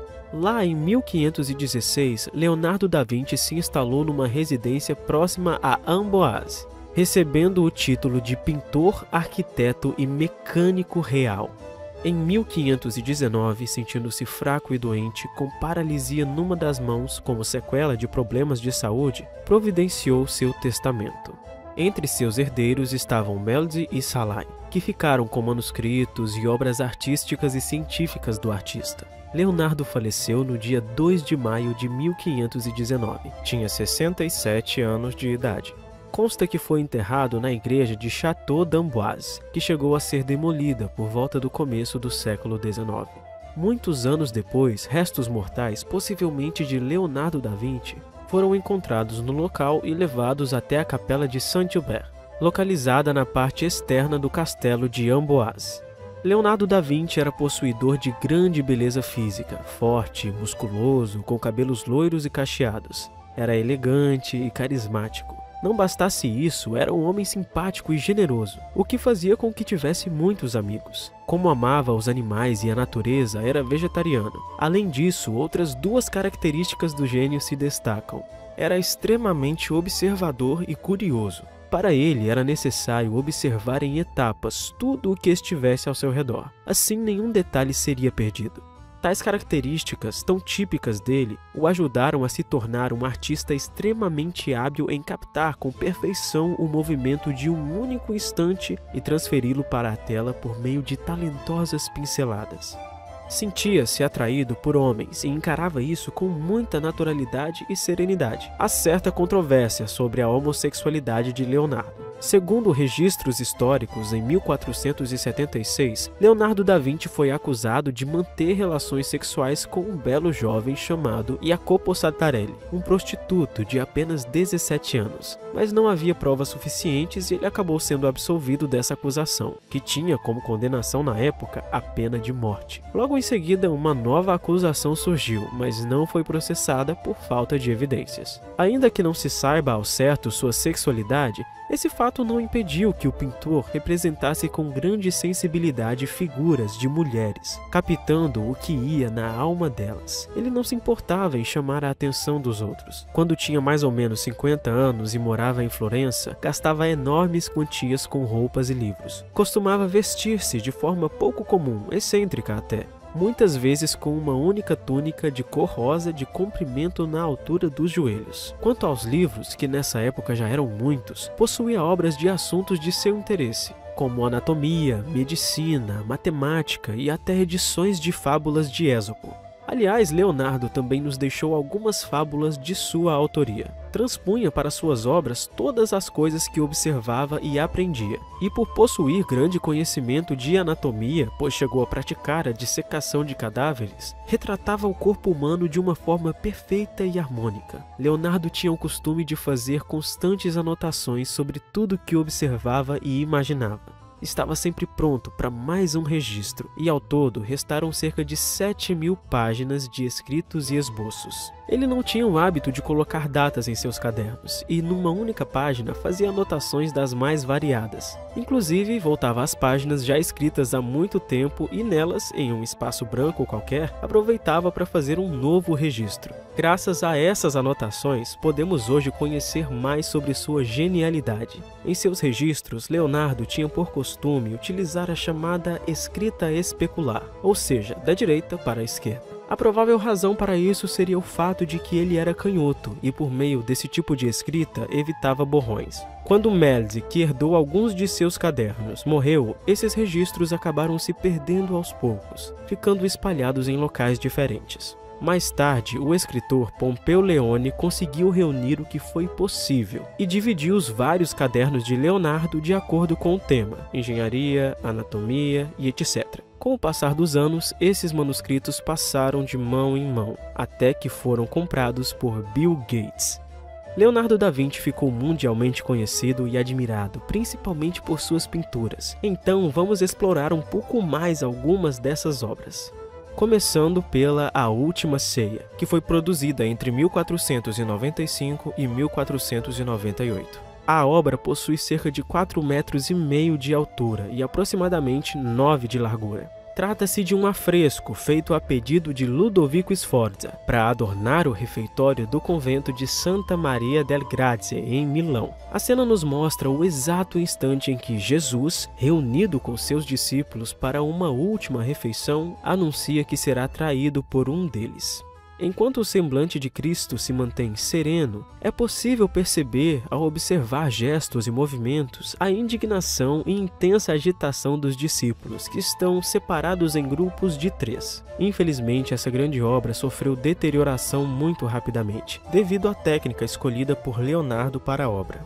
Ao longo dos anos, a obra teve que passar por diversas restaurações para impedir seu desaparecimento. Em 1652, os monges do local resolveram abrir uma porta logo abaixo do afresco e, ao quebrar a parede, cortaram a parte de baixo da mesa que mostrava os pés de Jesus, destruindo um segmento da obra. A Última Ceia é uma prova da habilidade artística e da sensibilidade de Leonardo. Agora vamos falar de Mona Lisa, ou La Gioconda, pintura iniciada em 1503. Diferente da grandiosidade de A Última Ceia, Mona Lisa é uma obra pequena, medindo 77 por 53 centímetros. Embora muitos acreditem em um mistério acerca da figura retratada nessa obra, alguns até chegam a crer que a imagem poderia representar o próprio Leonardo da Vinci. A mulher dessa pintura era provavelmente Lisa del Giocondo. Lisa era a jovem esposa de Francesco del Giocondo, um comerciante de seda que residia em Florença. Francesco comissionou o retrato de sua esposa quando ela tinha aproximadamente 24 anos de idade. A obra, conhecida também por La Gioconda, tem como maior destaque o sorriso e os olhos da moça. O sorriso, embora discreto, parece exprimir uma real felicidade e satisfação. Dizem que Leonardo, enquanto estava fazendo esse retrato, mantinha no ambiente algumas pessoas que brincavam e faziam graça, a fim de provocar o sorriso da modelo Lisa. Outro ponto bastante interessante são os olhos, retratados de tal forma que, ainda que o observador, quando se mova para os lados, tenha a nítida impressão de que os olhos penetrantes de Mona Lisa o estão seguindo. Embora iniciada em 1503, quando Leonardo se mudou para Milão, levou a pintura com ele, e até 1517, ainda por vezes, acrescentava pinceladas à obra.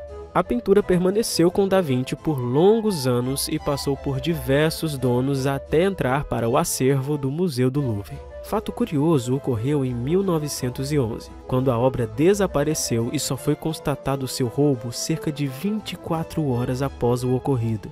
Apesar das investigações, a polícia não desvendou o crime e o quadro ficou desaparecido até 1913, quando foi localizado em Florença, junto a Vincenzo Perugia, autor do roubo e antigo empregado do Museu do Louvre. Após seu retorno, a Mona Lisa permanece exposta no Louvre e é a obra mais vista do museu, atraindo milhões de pessoas anualmente. O Homem Vitruviano foi feito em 1490. E não é necessariamente uma pintura de Leonardo, mas sim um de seus desenhos mais conhecidos, que mostra um homem nu com proporções totalmente harmoniosas. Suas pernas e braços estão abertos dentro de um círculo e de um quadrado sobrepostos. Leonardo da Vinci se baseou em uma obra de Marcus Vitruvio Polião, arquiteto romano que viveu no século I a.C., que queria mostrar as perfeitas proporções do corpo humano. Esse desenho, em que arte e ciência se misturam, está de pleno acordo com a época em que foi feito, o Renascimento, pois coloca o homem numa posição de importância diante do mundo. O Homem Vitruviano encontra-se atualmente na Galleria dell'Accademia, em Veneza, na Itália. A lista de obras e invenções de Leonardo da Vinci são impressionantes, sendo o autor de alguns dos quadros mais famosos de todos os tempos. Um cientista e estudioso da natureza e anatomia e um grande inventor, com projetos que foram desde instrumentos musicais até máquinas voadoras. Leonardo da Vinci foi um homem curioso e de talento único. Suas ideias foram visionárias, e não é à toa que alguns o consideram o maior gênio de todos os tempos. Martinho Lutero foi um monge católico alemão e a figura mais importante da Reforma Protestante que originou o protestantismo no século XVI. Antes dele, algumas práticas da Igreja já haviam sido criticadas por alguns pensadores. Porém, foi Lutero que deu início ao movimento da Reforma, que com o tempo deu espaço para que outras religiões surgissem, como a presbiteriana e a metodista.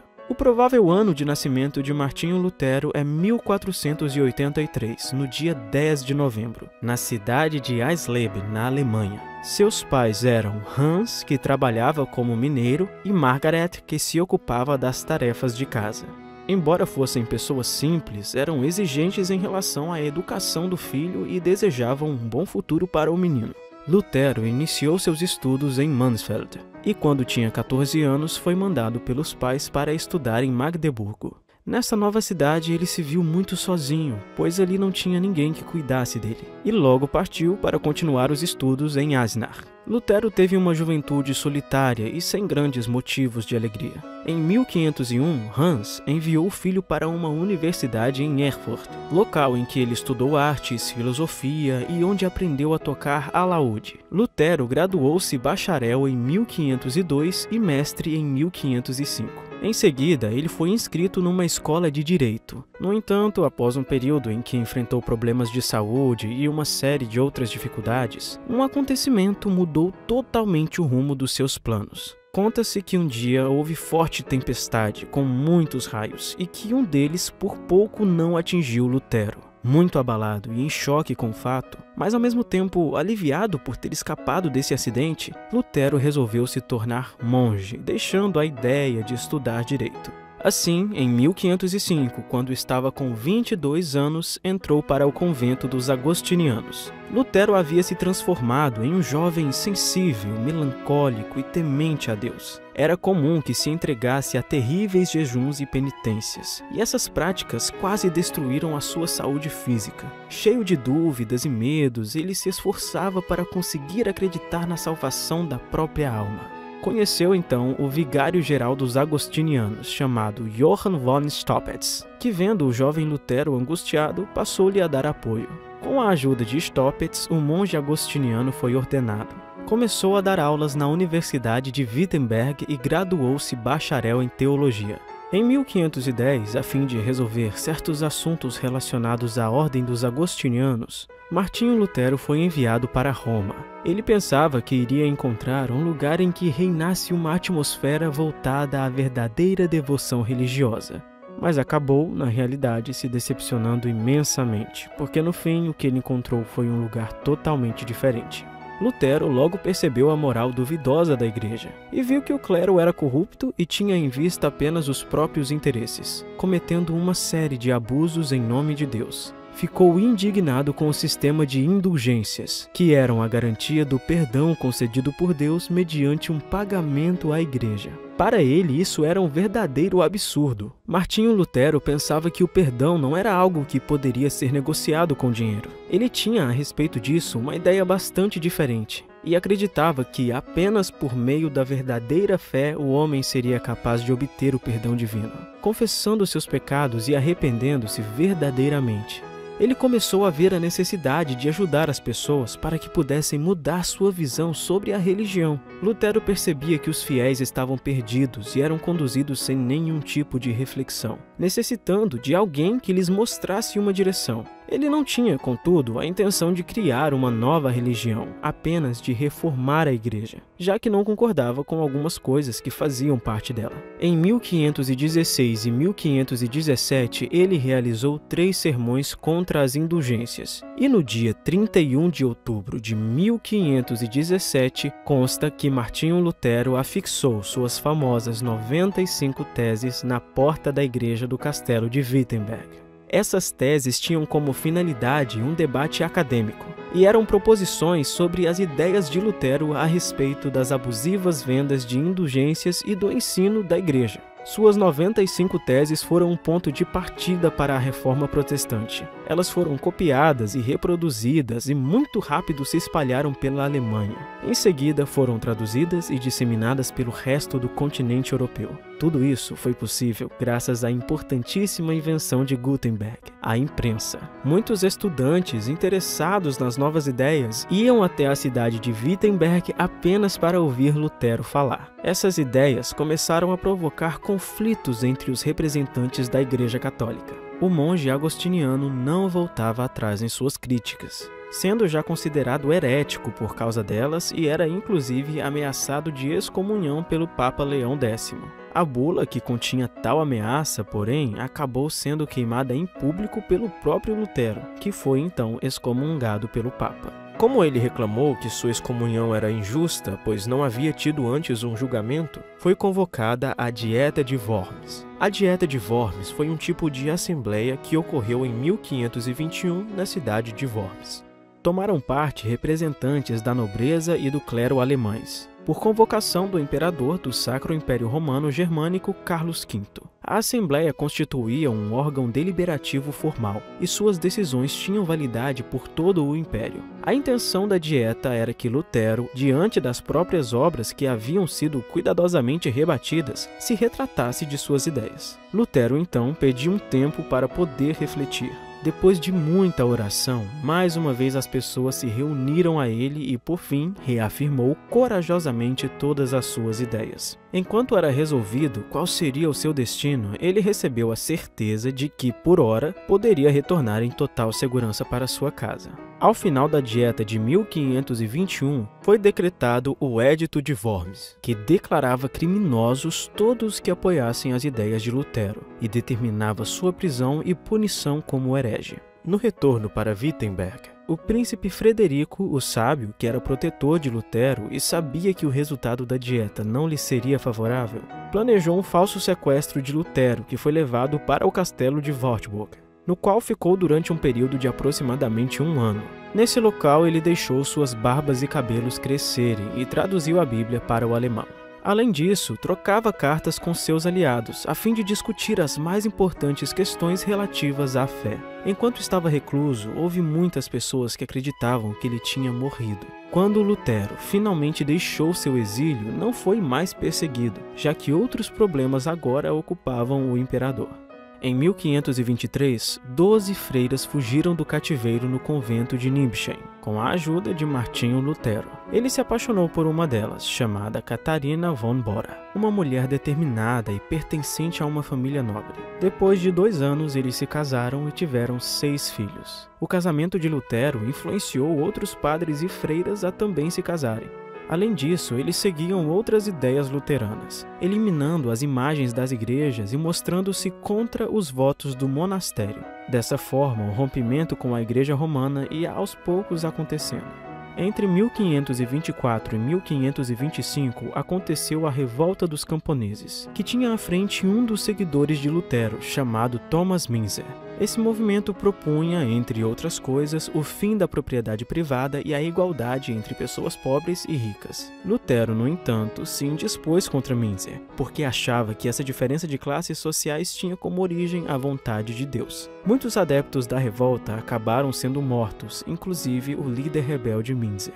Aos poucos, a reforma ia acontecendo, não apenas na Alemanha, mas também em vários outros países da Europa. Nos Países Baixos, uma figura de destaque foi o teólogo holandês Erasmo de Roterdã. Inicialmente, ele abraçou as ideias de Lutero, mas com o tempo os dois começaram a discordar em alguns pontos. Na França, por sua vez, liderou João Calvino, e na Suíça, Ulrico Zwinglio. Na Inglaterra, também aconteceu a ruptura com a Igreja de Roma, por iniciativa do rei Henrique VIII, que teve seu pedido de divórcio negado pelo Papa, iniciando assim o anglicanismo. Martinho Lutero faleceu em 18 de fevereiro de 1546, em Eisleben.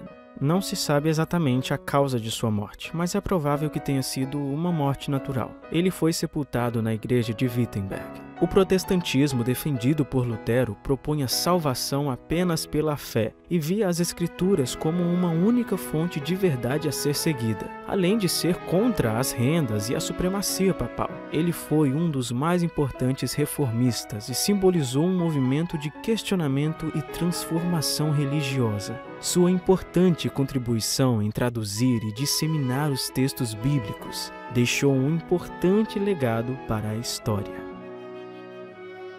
William Shakespeare é considerado um dos mais célebres representantes da língua inglesa de todos os tempos. É mundialmente conhecido pelas inúmeras peças teatrais que escreveu, como Romeu e Julieta, Macbeth, Rei Lear, Henrique V, Otelo, entre tantas outras. Além de genial dramaturgo, Shakespeare foi ator e poeta.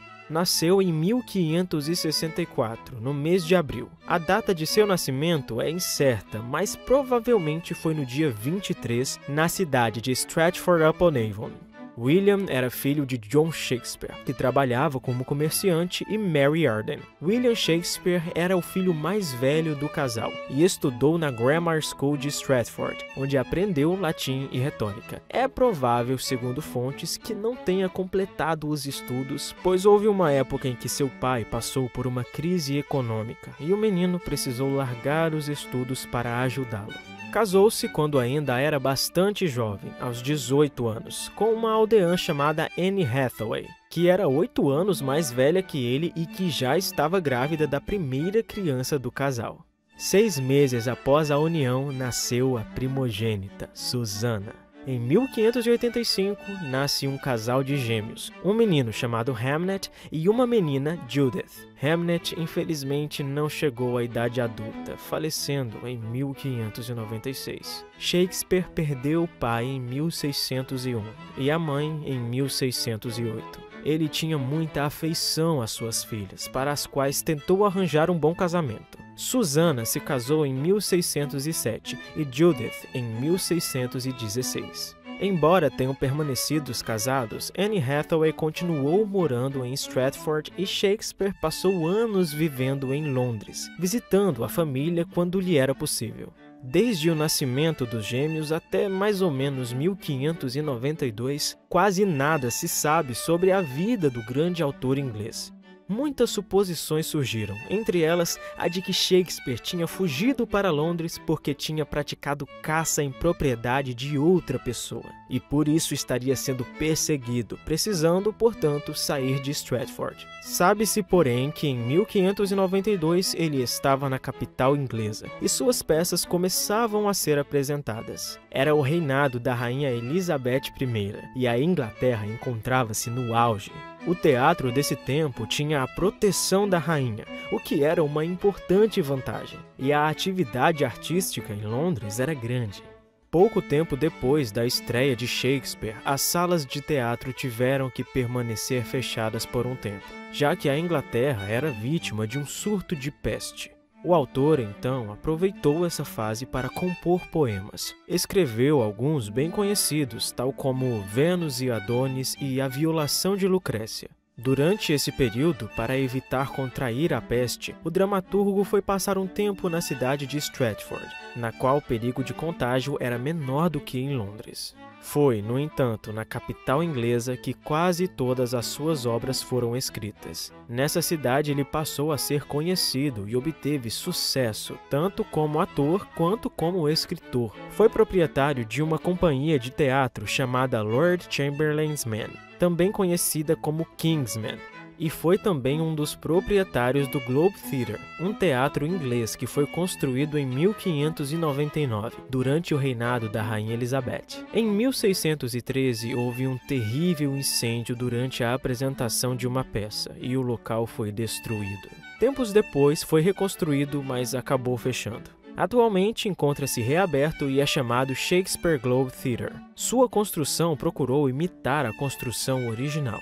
Após cerca de 10 anos desde o início de sua carreira, William Shakespeare já começou a investir o que ganhava comprando propriedades, casas e terrenos. Por volta de 1610, o escritor deixou Londres, retornando para Stratford, para voltar a viver ao lado de sua família. Levava os seus dias escrevendo e descansando, mas sua vida doméstica era uma fonte de preocupações. O marido de sua filha mais nova, Judith, havia engravidado uma moça das redondezas que faleceu ao dar à luz. Esse fato envergonhou Shakespeare, que reprovava muito o comportamento de seu genro e ressentia-se bastante por causa de sua amada filha. Numa certa manhã, o dramaturgo acordou com febre. Na noite anterior, tinha ido a uma taverna com os amigos e talvez tivesse bebido demais. A febre era alta e não houve jeito de reverter esse quadro, mesmo com os cuidados médicos e o carinho da família. Shakespeare morreu em 1616, em 23 de abril, mesmo dia provável da data de seu nascimento. Tinha 52 anos de idade. Não se sabe qual foi exatamente a causa de sua morte. Pode ter sido uma crise de fígado, talvez pela ingestão de bebidas alcoólicas. Existe até a hipótese de que ele teve um tumor facial ósseo e, mais recentemente, através de muita investigação, surgiu a probabilidade de ele ter falecido em consequência de um tumor no olho e não devido à bebedeira. Ainda há quem diga que ele foi vítima de tifo epidêmico. De qualquer forma, Shakespeare partiu, mas nos deixou um riquíssimo conjunto de obras, traduzidas em mais de 80 idiomas e que continua inspirando e encantando pessoas do mundo inteiro. Em que pese todos os registros históricos, existem teorias que questionam a real existência de Shakespeare, e especialmente a autoria de muitas obras a ele atribuídas. Muitos nomes foram cogitados como verdadeiros autores das peças, entre eles o filósofo Francis Bacon, o dramaturgo Christopher Marlowe e até mesmo a rainha Elizabeth I. No entanto, fatos robustos demonstram que o famoso William Shakespeare realmente existiu. Documentos, assinaturas, contratos, além de inúmeras testemunhas, incluindo os diversos atores que trabalharam em suas peças.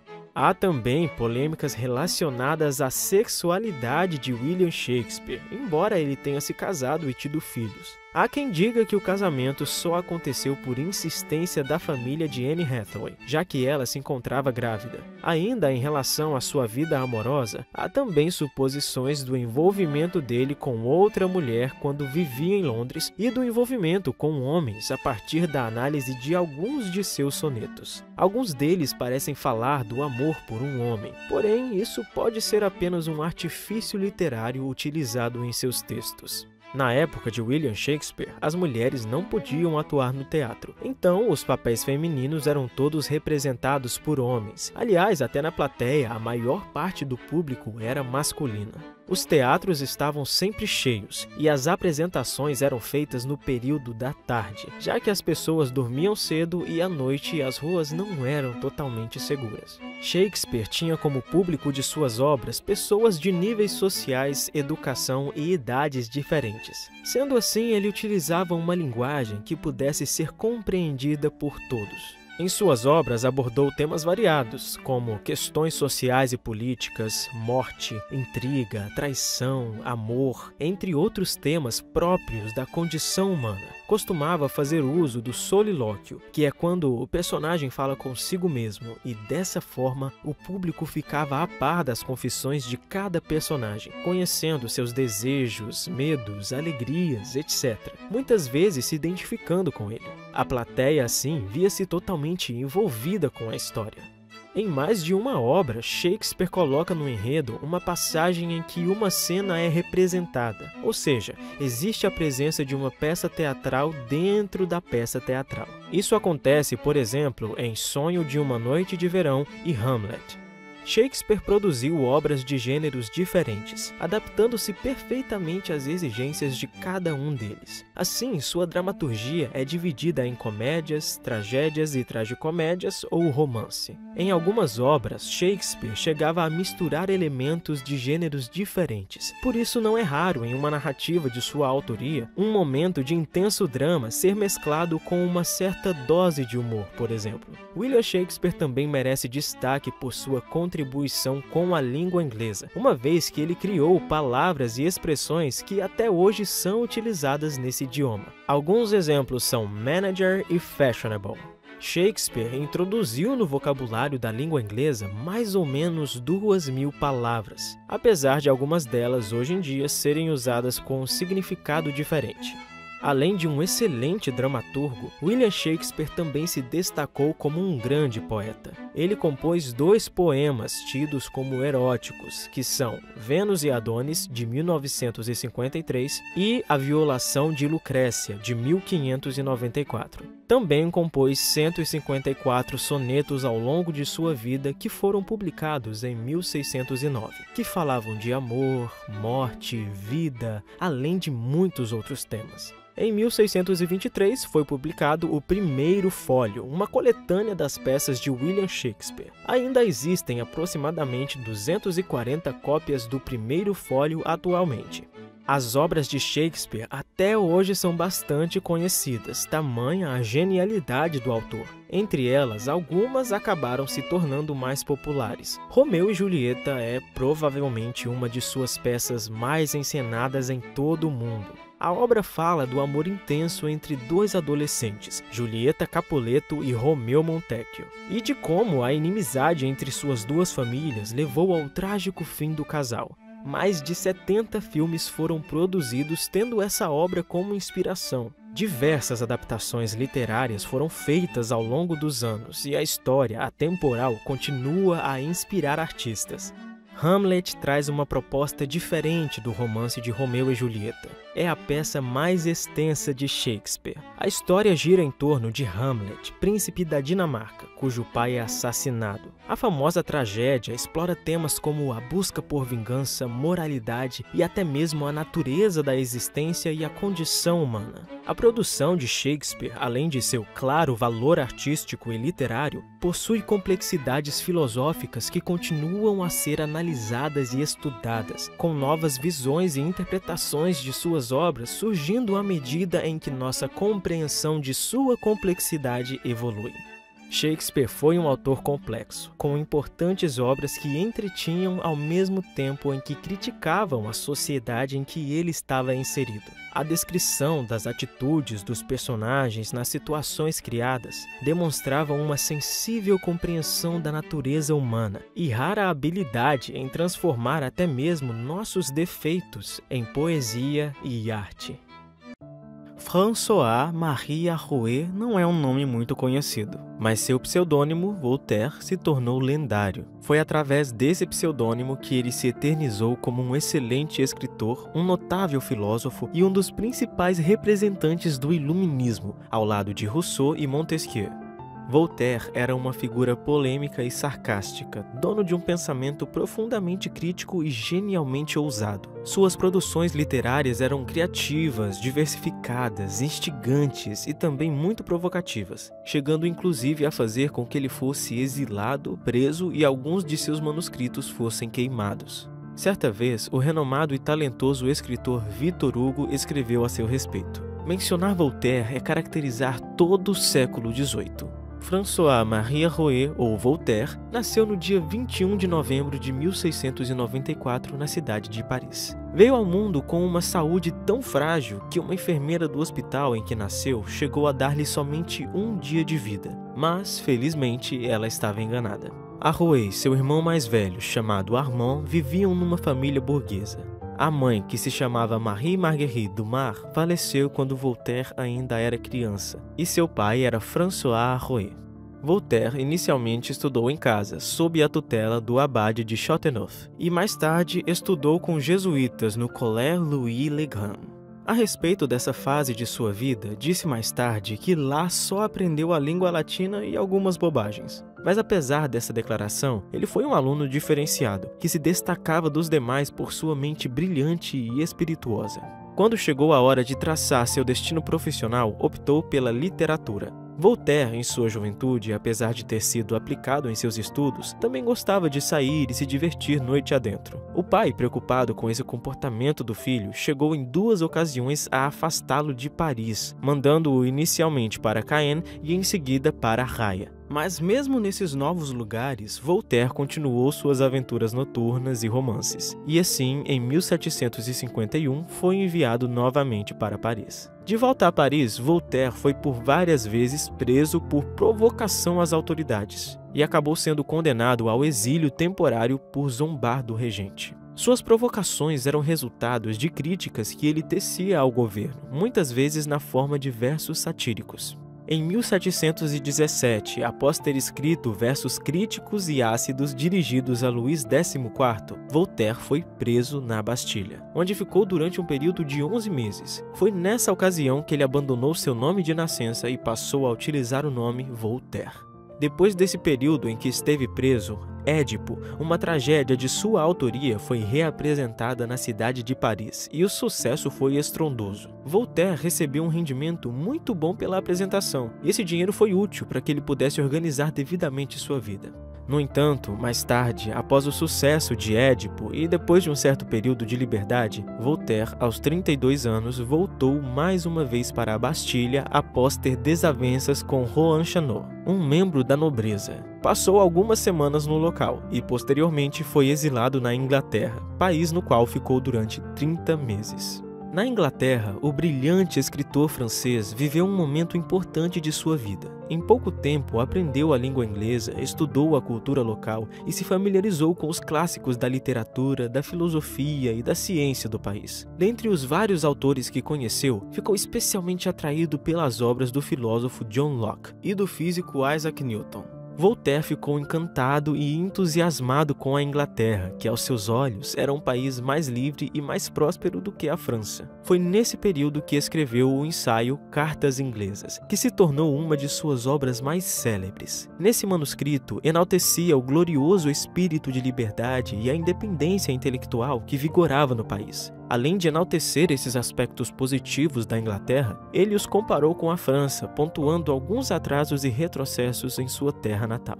Mas, apesar do fascínio pelas terras inglesas, o escritor retornou para Paris em 1729, e sem que ele autorizasse, as cartas inglesas foram publicadas em seu país. O parlamento de Paris ficou enfurecido com a obra e ordenou que os exemplares do livro fossem queimados publicamente no pátio da Cúria Parlamentar. Percebendo a polêmica que havia causado, antes de ser novamente encaminhado para a Bastilha, Voltaire abandonou Paris e fugiu para Cirey, onde ficou no castelo da estudiosa marquesa de Châtelet, com quem desenvolveu uma relação amorosa.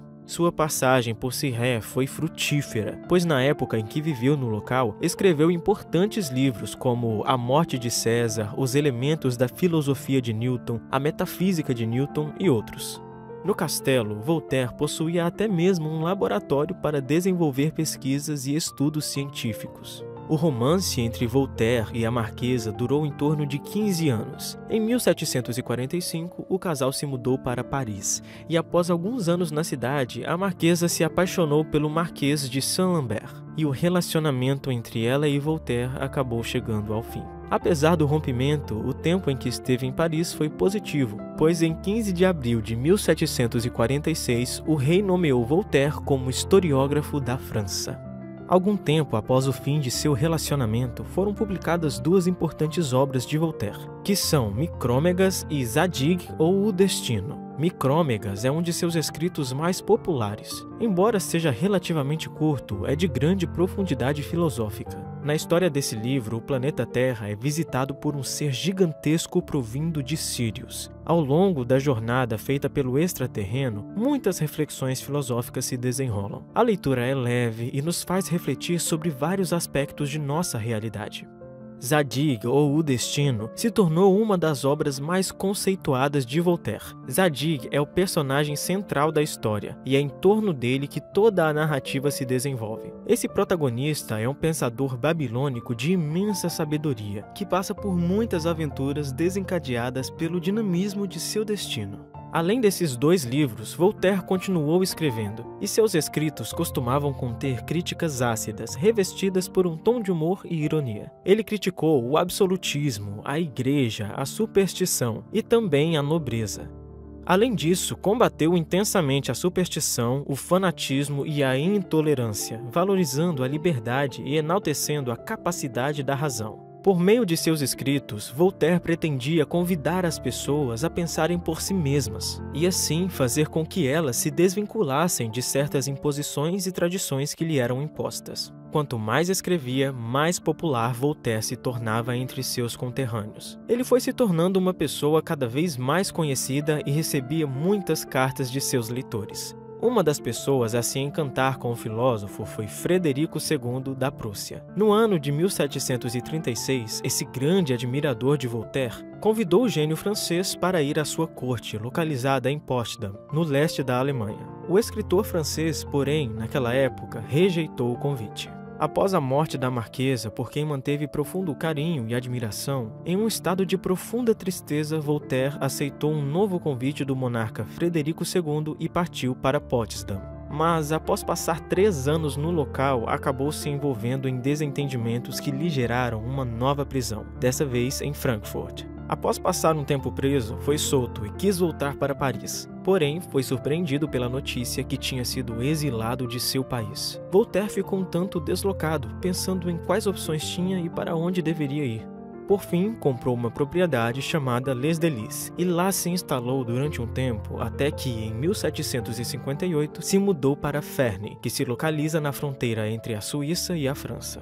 Em 1755, Lisboa, a capital de Portugal, foi assolada por um terremoto muito forte que matou muitas pessoas. A catástrofe chamou a atenção de Voltaire, especialmente quando ele foi informado que o clero francês estava dizendo que o terremoto era para que as pessoas pagassem por seus pecados. Ele então publicou um poema a respeito disso e Rousseau, outro grande pensador francês que foi um dos maiores nomes do iluminismo, deu uma resposta onde defendeu a interpretação eclesiástica. Esse conjunto de acontecimentos inspirou Voltaire a escrever em apenas 3 dias aquele que talvez seja o seu mais célebre livro, que é Cândido, ou O Otimismo. A narrativa desse livro nos conta sobre a vida de Cândido, que após cometer o erro de beijar sua prima, vaga de um lugar para o outro vivendo as inconstâncias de sua existência e conhecendo e se relacionando com várias pessoas diferentes. A história, é claro, tem um pano de fundo filosófico e profundo. Ela foi traduzida em vários idiomas e serviu de inspiração para inúmeros outros autores que sucederam a Voltaire. Dentre sua vasta e importante produção literária, o Dicionário Filosófico merece destaque, pois ele é considerado o primeiro livro de bolso da história. O lançamento dessa edição portátil, além de inovador, foi muito positivo, pois as pessoas podiam carregá-lo facilmente com elas, e dessa forma o conhecimento e a leitura poderiam ser obtidos de uma forma acessível e simplificada. Assim como ocorreu em cartas inglesas, houve uma ocasião em que um exemplar do dicionário chegou a ser queimado. Ele escreveu vários outros livros importantes, como, por exemplo, A Princesa da Babilônia, Tratado sobre a Tolerância, O Homem dos 40 Escudos e vários outros. Aos 80 anos, Voltaire adoeceu e, quando tinha 83, decidiu ir para a capital francesa para assistir à estreia de sua tragédia Irene, ainda que seu médico o tivesse alertado sobre as possíveis complicações que a viagem poderia causar à sua saúde. Mas o filósofo estava decidido e dirigiu-se para Paris, onde foi recebido como um herói. Em seguida à sua chegada, recebeu mais de 300 pessoas em seus aposentos, dentre as quais, curiosamente, estava o brilhante Benjamin Franklin, que levou seu filho para ser abençoado pelo genial escritor e pensador francês. Voltaire teria colocado suas mãos em cima da cabeça do menino e dito para que o jovem se dedicasse a Deus e à liberdade. Em 28 de fevereiro de 1778, já frágil e perto de seu fim, escreveu: "Morro adorando a Deus, amando meus amigos, sem odiar meus inimigos e detestando a superstição." Voltaire faleceu no dia 30 de maio de 1778. A sepultura eclesiástica foi recusada ao filósofo e seu corpo foi levado por amigos até Celliers, onde foi enterrado. Porém, em 1791, Luís XVI foi forçado pela Assembleia Nacional a pedir para que os restos mortais de Voltaire fossem encaminhados para o Panteão. Assim aconteceu, e os restos mortais do gênio francês foram escoltados pela capital francesa, acompanhados por uma multidão de pessoas. No carro funerário constava a seguinte inscrição: "Ele deu à mente humana um grande impulso e nos preparou para a liberdade." Voltaire foi um dos homens mais brilhantes que já existiu, e até os dias de hoje seus escritos mantêm relevância. A produção literária atemporal deixada por ele é extensa, contabilizando um total de mais de 70 obras, escritas nas mais variadas formas literárias, como, por exemplo, ensaios filosóficos, peças de teatro, romances, poesias e cartas. Por meio de suas abordagens críticas e de sua escrita atraente, Voltaire instigou seus contemporâneos, convidando-os a pensar de maneira mais crítica a respeito de vários aspectos de seu cotidiano. E sua herança literária permaneceu, instigando os leitores a refletirem de maneira mais profunda sobre a existência.